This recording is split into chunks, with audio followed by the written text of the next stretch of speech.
পবিত্র রমজান মাসে ৫টি পুরস্কার। হযরত আবু হুরায়রা রাযিয়াল্লাহু তাআলা আনহু বর্ণনা করেন, হুজুর সাল্লাল্লাহু আলাইহি সাল্লাম ইরশাদ ফরমাইয়াছেন, আমার উম্মতকে রমজান শরীফের ব্যাপারে ৫টি জিনিস বিশেষভাবে দান করা হইয়াছে, যাহা পূর্ববর্তী উম্মতদিগকে দান করা হয়নি।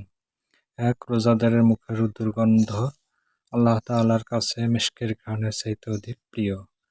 ২. তাহাদের জন্য নদীর মাছও দোয়া করে এবং ইফতার পর্যন্ত করিতেই থাকে। ৩. প্রতিদিন তাহাদের জন্য জান্নাত সুসজ্জিত করা হয়। অতঃপর আল্লাহ তাআলা ইরশাদ করেন, অতি সত্বর আমার নেক বান্দারা নিজেদের উপর হইতে দুনিয়ার কষ্ট-ক্লেশ সরাইয়া তোমার কাছে আসিবে।